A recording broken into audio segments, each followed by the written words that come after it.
del pensamiento positivo.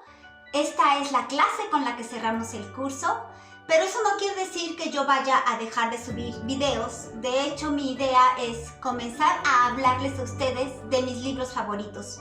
Voy a empezar con el libro que para mí cambió mi enfoque de la vida, que es El hombre en busca de sentido, de Viktor Frankl. Lo leí en la preparatoria y para mí fue otra manera de ver la vida, de interpretarla, de actuar y de decidir. Vamos a continuar entonces. Quedamos en que hoy vamos a ver de qué manera este tema del poder del pensamiento se relaciona con la física cuántica. Bueno, pues nuestro mundo físico es en realidad solamente energía e información. Deepak Chopra, en su libro de Sincrodestino, en las primeras páginas, comienza a hablar de esto. Tristemente, a veces es tan complejo que algunas personas dejan de leerlo en las primeras páginas cuando lo más sencillo viene al final. Y para explicar esto, Deepak Chopra nos dice que la partícula más pequeña de la que se forma la materia, que es el átomo, resulta ser que los físicos cuánticos descubren que dentro del átomo, pues lo que hay es espacio, energía e información. Para que tú te des una idea, nos dice Deepak Chopra, imagínate el más grande estadio de fútbol que tú conozcas. Vamos a imaginarnos el Estadio Azteca. En medio de la cancha tú coloca un pequeño cacahuate ya pelado. Bueno, pues ese es el núcleo del átomo. Y la primera capa de electrones está ya en la última curva de la construcción del Estadio Azteca, donde ya empieza el estacionamiento. Eso sería la primera capa de la nube de electrones que giran alrededor del núcleo. ¿Te imaginas cuánto espacio? Y aún así, dentro de ese cacahuate que es el núcleo, lo que también encontramos es espacio, información. Total que la materia que está dentro de un átomo resulta ser un .000 algo. Es decir, la materia, esto que sentimos como algo sólido, es solamente energía e información.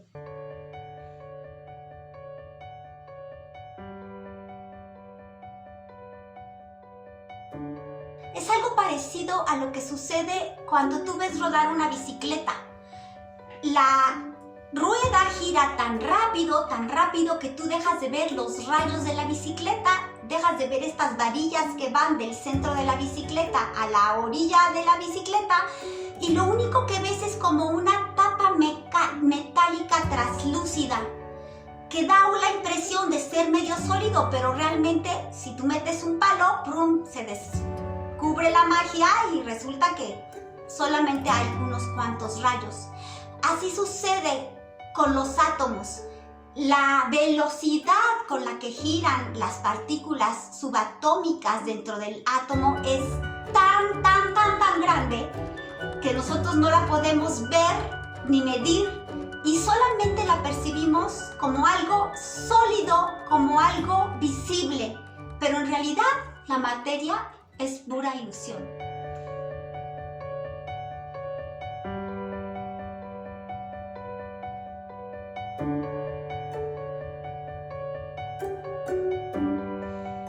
Deepak Chopra da otro hermoso ejemplo para que podamos entender más qué significa esto.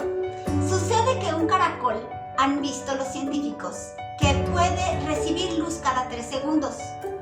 Es decir que si tú ves un pequeño caracol que está avanzando lentamente y se te ocurre ir por una ramita y ponérsela enfrente, pues de repente lo único que percibe el caracol es que de repente apareció una ramita, porque él tuvo un cuadro de luz en donde te ve a ti y luego para el siguiente cuadro de luz tú ya fuiste por la ramita, regresaste, se la pusiste enfrente y apareció. Algo así nos sucede a nosotros viviendo en este espacio tridimensional. No tenemos ojos cuánticos. Nuestros sentidos están adaptados para este mundo tridimensional y para que nosotros percibamos la materia como algo sólido, pero en realidad es nuestro cerebro y nuestra conciencia las que construyen la realidad. En este mismo libro, Deepak Chopra cita a un monje que dice que 2 de sus discípulos estaban viendo a una bandera ondear por el aire. Uno de estos discípulos dice, es el aire el que se mueve realmente, y el otro dice, no, es la bandera la que se mueve. Cuando llega el maestro le preguntan, maestro, ¿qué es lo que realmente mueve?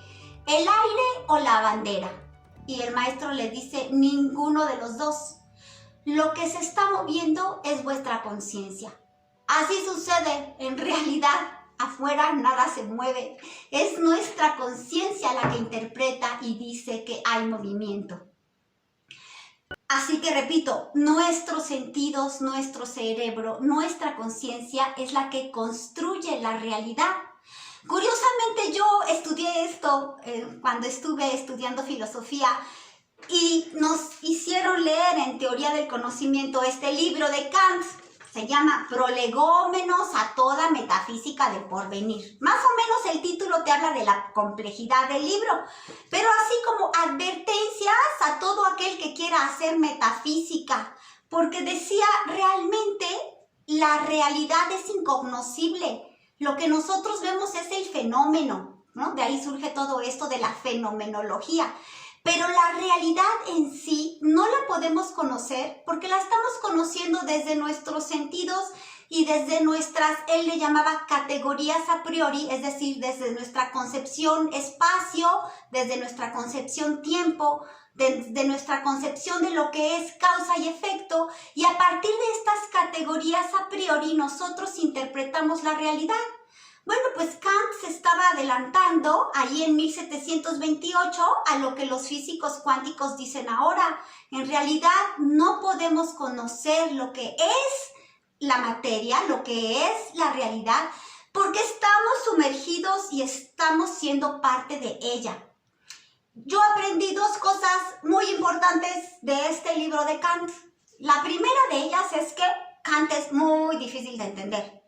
Y la segunda cosa de la que me di cuenta es que yo me había equivocado de carrera.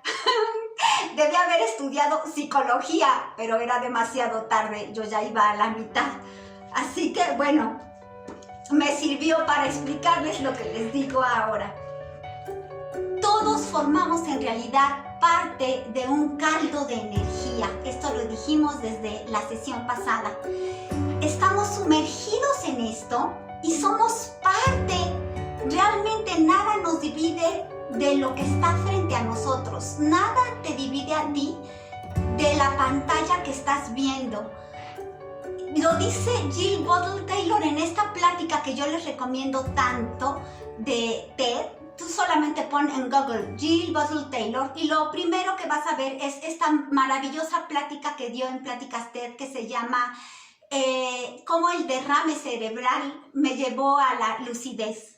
Es esta maravillosa plática donde les platico que ella, cuando se paraliza esta parte izquierda de su cerebro, que es la que interpreta, ¿verdad? Que es la que tiene todas estas categorías de espacio, tiempo, causa, efecto, etcétera, pues de repente ella se ve integrada, ve cómo las moléculas de su cuerpo y de sus manos son una con lo que está junto, con la pared, con su casa, con el todo nirvana. Por favor, no se la pierdan y búsquenla. En la dimensión cuántica no funcionan las leyes de Newton, esas que nos enseñaron en la secundaria y en la preparatoria. ¿Se acuerdan? Causa y efecto, acción y reacción. En la dimensión cuántica las cosas no funcionan así. Lo que funciona es como un baile, una armonía, una sincronicidad. En esta sincronicidad es en la que todos estamos conectados.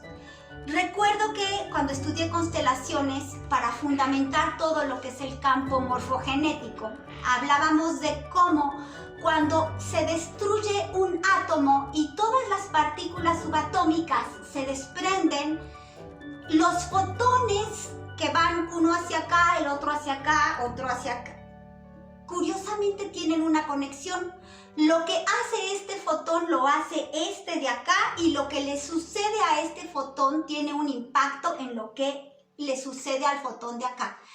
Todos estamos conectados, y eso sucede también en los sistemas familiares. Por eso las constelaciones familiares funcionan, porque sucede que toda una familia está conectada de la misma manera, y lo que le sucede a un miembro de la familia va a afectar sincrónicamente a otro miembro de la familia. Y sucede que esta es una familia muy conflictiva, y uno de los miembros de la familia decide irse hasta Australia para que ya no me afecte las broncas de mis papás o las broncas de mis hermanos. Pues sucede que acto fallido, porque aunque estés en Australia, como estamos conectados por este campo energético, como seguimos dentro de este caldo energético, si tu hermano sufre una injusticia, curiosamente esto va a tener un efecto sobre ti y la vas a sentir, a veces con una lealtad invisible, y resulta que también eres víctima de una injusticia, o a veces simplemente tienes esa sensación de haber sido injustamente tratado. Todo está conectado.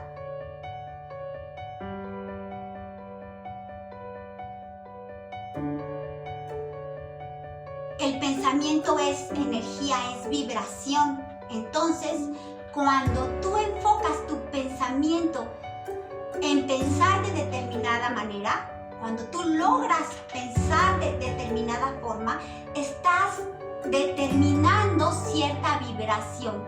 Y esto es lo que va a hacer que la forma en que mires las cosas tenga un efecto y lo determine. La forma en que piensas y miras las plantas, las personas, las situaciones, la puerta, hace que eso tenga cierta vibración y corresponda a la frecuencia en la que tú estás. En mi casa sucede algo muy curioso. La puerta de entrada se abre o no dependiendo del humor con el que tú llegues. En verdad, quizás es porque cuando tú te metes en todo esto y comienzas a manejarlo, comienzas a percibir cómo las cosas responden a esto. Pero si mi puerta de entrada no abre a la primera, yo reviso con qué energía estoy llegando y le digo: querida puerta, esta es mi casa, estás hermosa, déjame entrar. No me van a creer, pueden tirarme de a loca, pero la puerta se abre y a veces no se quiere abrir, y yo comienzo a ver cómo las cosas reaccionan con mis pensamientos. Yo tengo plantas en los escalones de mi escalera, y cuando yo subo les digo cosas bellas: qué lindas están, cómo crecen, qué color verde tan hermoso, y mis plantas florecen hermosamente. Pero si tú llevas una planta a un lugar en donde a la señora no le caes nada bien, probablemente la planta se va a secar, porque cuando la señora mire la planta va a tener estas emociones de odio, de me caes gorda, de qué hace esta planta aquí, y aunque no se le olvide regarla, la planta probablemente va a sentir esa energía y no va a crecer como quisiera. Ahora vamos a pasar entonces, después de conocer todo esto, al experimento de la doble rendija. Este experimento es fabuloso porque los físicos cuánticos demuestran con el experimento de la doble rendija el poder que tiene el observador.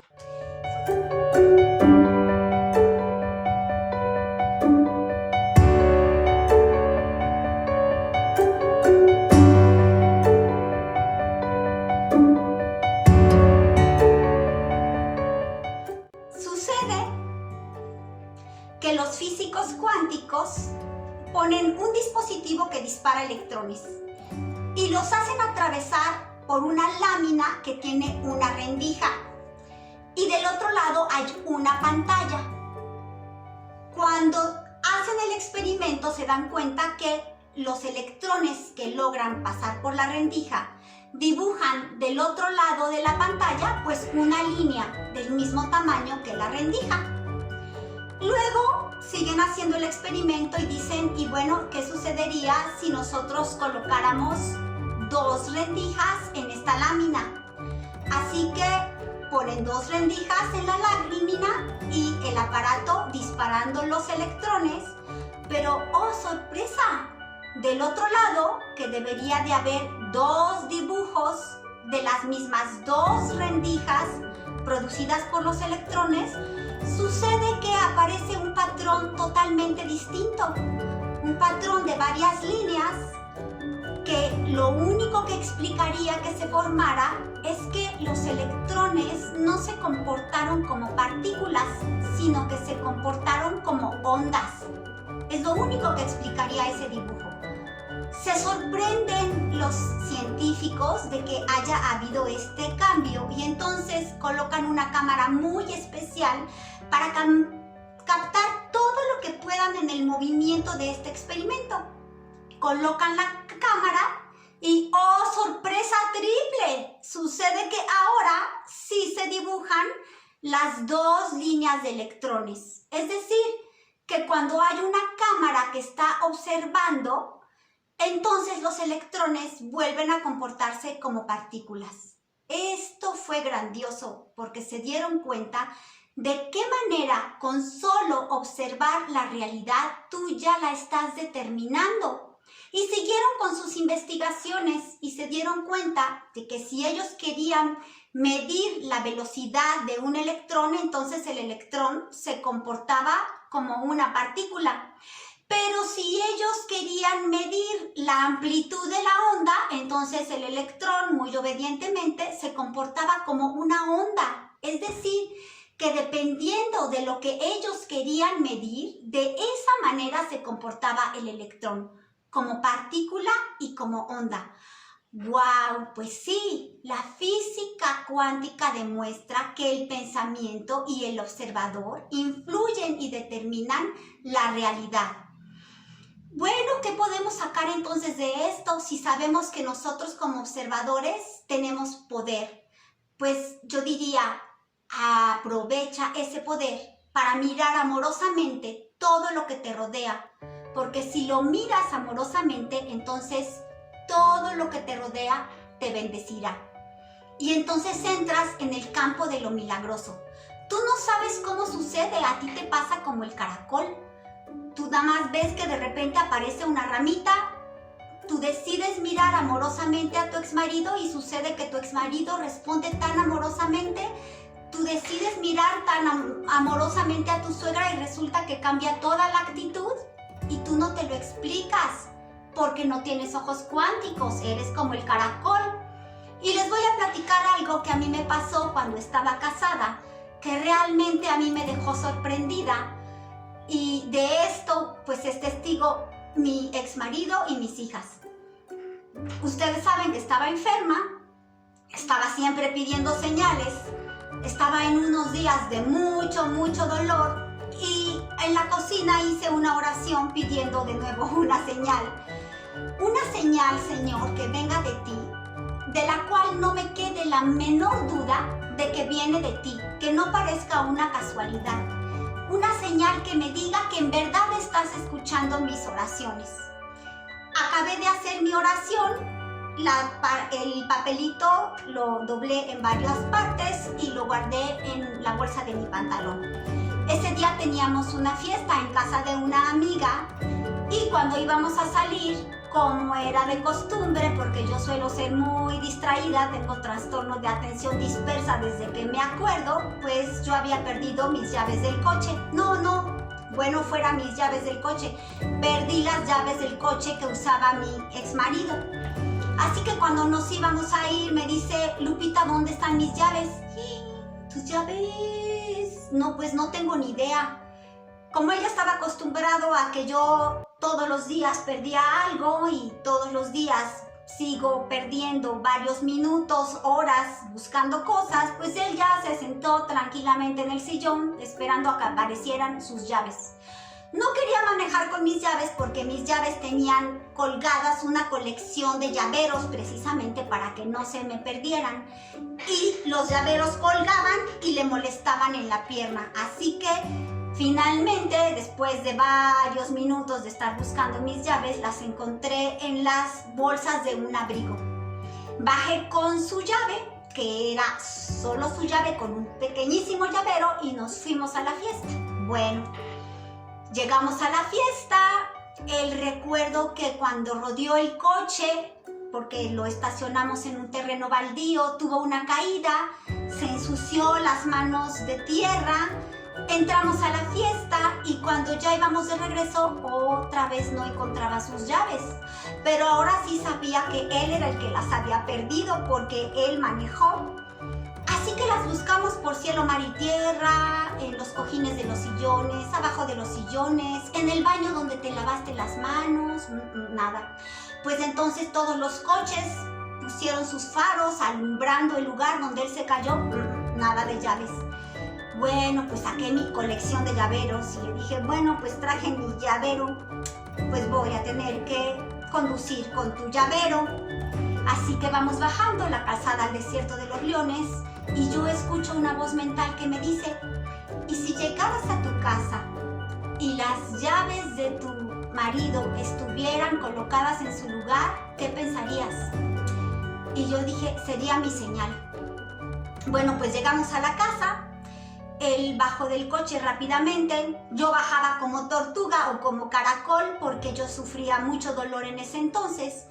Y cuando yo voy subiendo las escaleras, escucho que dice, Lupita, no vas a creer esto. Cuando subo un poco más y puedo verlo, está tan blanco que parecía que había visto un fantasma.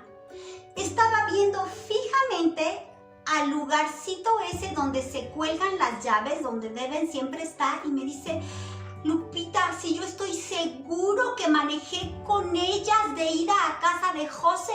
Sí, le digo, pues yo también estoy segura. Después le platiqué de toda mi oración y de la voz que escuché en el camino. ¿Cómo fue que las llaves viajaron de casa de José a mi casa? Pues yo solamente me lo explico así. Soy como el caracol, vivo en un universo tridimensional y algo extraño que yo no puedo comprender porque no tengo ojos cuánticos sucedió. Lo que yo les quiero decir es que hay un poder superior, está el poder de la intención, en donde hay todo un diseño que se cuadra y se descuadra, se organiza y se reorganiza según nuestro pensamiento. Y por eso es que la oración y el pensamiento tienen tanto poder. Y mientras más crees en esto, y mientras más te concentras en el poder que tiene tu pensamiento, más evidencia vas a tener de que estas cosas suceden. Bueno, pues entonces, como conclusión de todo este curso del poder del pensamiento positivo, yo lo que les digo es pensar amorosamente, mirar amorosamente y comenzarás a ver que alrededor de tu vida suceden milagros. Esto ha sido todo por hoy. Les agradezco mucho su atención. Si les gustó mi video, por favor compártenlo. Les agradezco y nos vemos la